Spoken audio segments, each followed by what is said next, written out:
Welcome to the Deep Dive. This is where we take your source material and, well, no matter how dense or seemingly disconnected it is. Do you find the thread? Exactly. We distill it right down into the crucial insights you need. And today we have a really ambitious stack. I mean, it jumps from global metrics on government tech all the way to the bedrock procedures of litigation. It's a real study in contrast, isn't it? You've got the future of governance on one hand and the enduring mechanism of law on the other. So what's our mission for you today? Our primary focus is to synthesize this massive, and I mean accelerating, global shift toward digital government and smart cities. We'll look at the UN-backed scorecards, the policies driving it, and where the tech is actually having a tangible impact. Right, but we also can't ignore that other track. No, we can't. That essential legal context is a fascinating sidebar we'll get to. Perfect. So our mission is to show you not just this rapid acceleration of digital statecraft, but also the established and sometimes much slower legal reality it all rests on. A great way to put it. Okay, let's unpack this transformation first. Let's start at the global level.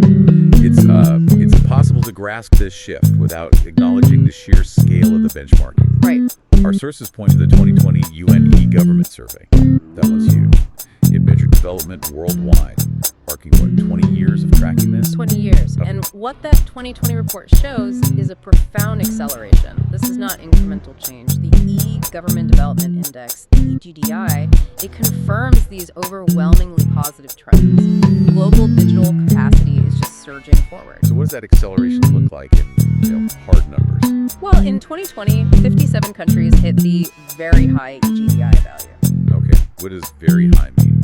It's a score between 0.75 and 1.00. And to put that in perspective, that number of countries in the top tier, it's a 43% increase from just 2 years earlier, in 2018. Wait, a 43% leap in 2 years? That's staggering. What's driving that? Is it just that the tech is more available, or is something else going on? It's the latter. It's definitely the latter. The sources show the biggest movement is because the leading countries are adopting these really sophisticated, forward-looking strategies. They're embracing frontier technology. So it's about vision, not just spending. Exactly. It's vision. And here's where it gets really insightful for you. Of those top-performing nations, 11 of them have specific national strategies for emerging tech. We're talking AI, deep machine learning, blockchain. So they're not waiting for the technology to just land on their desk. No, they're building policies to maximize its use from day one. And this is the critical shift from reactive to, predictive governance. They aren't just processing paperwork faster. So what are they doing? These governments are actively seeking user feedback, they're collecting usage stats, and this is the most important part, they're often anticipating what users need before the public even asks. Think about that.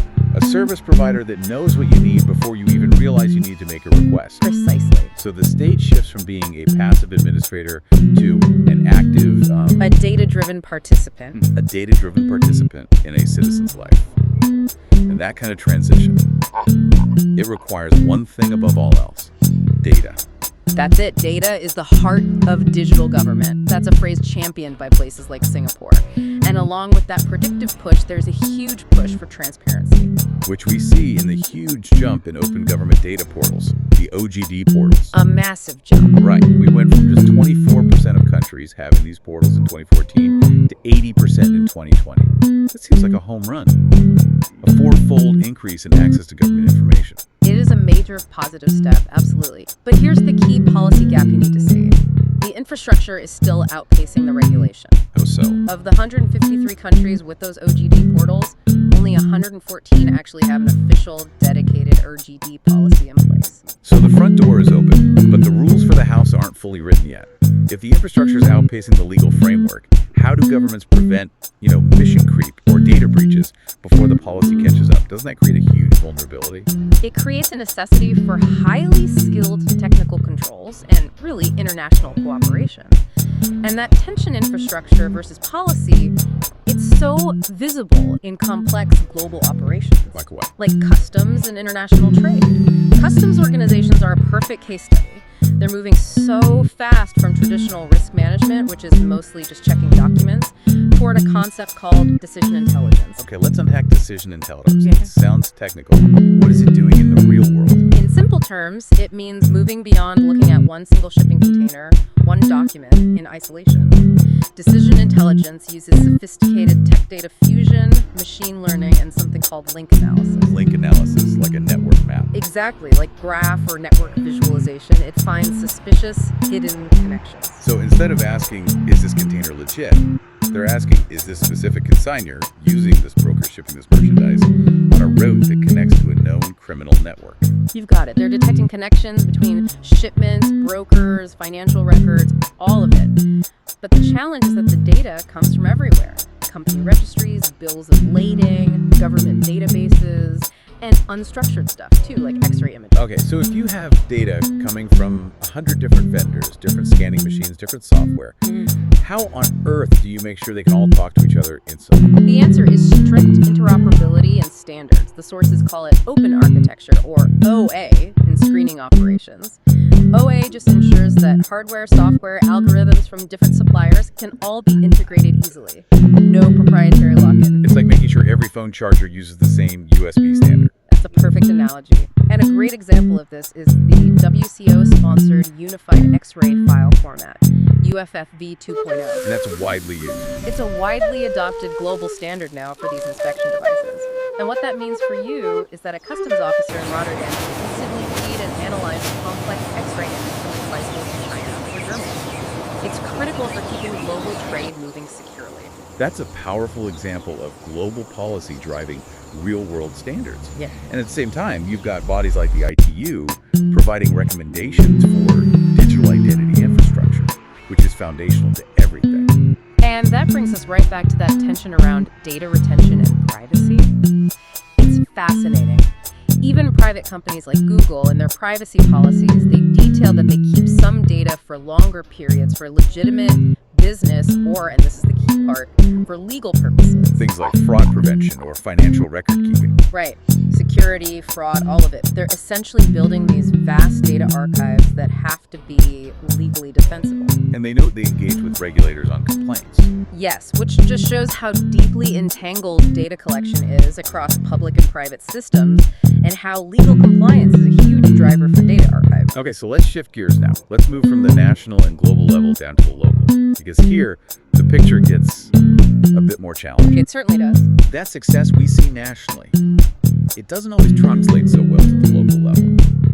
The performance of city portals, measured by the Local Online Services Index, or LOSI, the average value is a pretty mediocre 0.43. It's a really clear indicator of a gap in local e-government. City portals are great at content provision, just putting information online, and they're widely accessible on mobile, but they really struggle with delivering actual services that require real integration. How bad is that service gap? It's pretty bad. Only 7% of the city portals they assessed met 75% to 100% of the services listed in that category. It just shows how hard it is to translate a national mandate into a complex municipal service, like getting a construction permit. But when they do get it right, efficiency gains are just enormous. Our sources have some incredible, tangible aha moments at the city level. Oh, absolutely. Look at Hangzhou, China, and traffic management. They use video analysis and AI algorithms to manage traffic signals in real time. What was the result? An 11% increase in average traffic speed and a 10% reduction in travel time.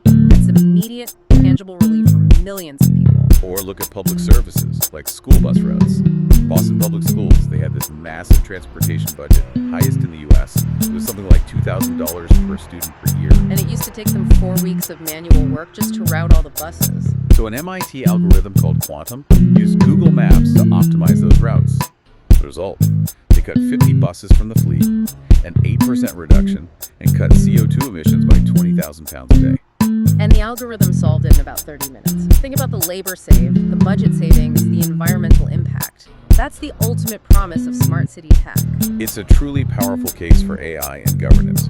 Even customer service is getting automated. Dubai has a chatbot called Ramas. Right, the 247 virtual employee. It learns from customer inquiries to streamline transactions. It just shifts government responsiveness into a whole new gear. But these advancements can't be deployed everywhere equally.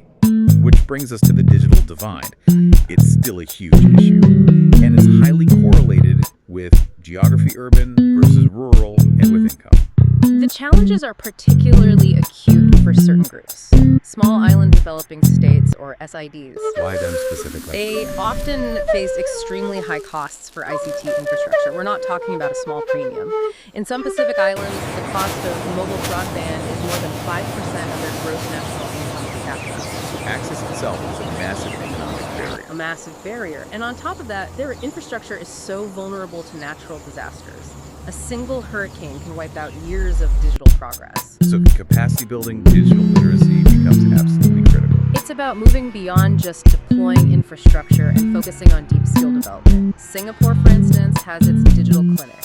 It's one-on-one assistance, often with corporate volunteers, helping seniors get online one person at a time. And on the professional side, you see deep technical competence becoming a requirement. China Customs, for example. Right. They require officers at the division director level or above to get no less than 100 knowledge credits every year. And this isn't just sitting through a PowerPoint. No, you have to pass a test after taking the training courses to prove you actually acquired the knowledge. Digital literacy is becoming a mandated professional skill, not just a personal choice. Okay, so we've established that predictive governance relies on building these massive linked data sets. And the retention of that data is key for efficiency and for legal purposes, as we saw. So let's make that leap now and look at the legal process that underpins all of this. Yes, it's a critical, often overlooked area in your sources. The legal system is the mechanism for accountability. And a major foundational document we saw is the demand letter. Right. For anyone in a potential dispute, the demand letter is the shot across the bow. Our sources say drafting one usually involves consulting established legal forms, like from Lane's Goldstein litigation forms. And that's to make sure every necessary legal point is covered. The demand letter has to clearly establish the basis and the severity of the claim. It sets the stage for either settlement or litigation. There was a really powerful example in there. The one about the defective crib. A sample letter to an insurer after a child died. The letter stressed that liability was reasonably clear. What made it reasonably clear in that context? Well, the letter laid out that the manufacturer was fully aware of the risks of infant entrapment. There had been at least 5 other reported deaths from the exact same hazard. So it uses prior knowledge and existing case history to apply maximum legal pressure right from the start. That level of detail, that documentation, all from data and records, is so critical. But if the case doesn't settle, what's a practical timeline people should expect? If we look at civil matters like medical malpractice cases, the sources say the typical time from filing a lawsuit until a case even gets a trial date is substantial, between 1.5 and 2 years. And that's just to get a date on the calendar. That's just the starting point, before the trial even begins. Wow, that's a stark contrast, isn't it? We were just talking about systems optimizing traffic routes in milliseconds and predicting service needs instantly. But when something goes wrong, when a dispute arises, the mechanical reality of accountability means just getting to a trial date can take 2 years. It creates this incredible tension in modern life. You have the global rush to make government services instant, optimized, predictive, using these vast linked data sets. From custom systems to smart city algorithms. Right, and given that this push requires linking information across agencies and involves data retention for those essential legal purposes, here's a provocative thought for you to consider. Lay it on us. How will societies ensure that this massive capacity being built for efficiency and security, which relies on instantaneous data fusion and automated decisions, how do we ensure it remains subordinate to the principles of transparency and due process? So how do you balance the speed of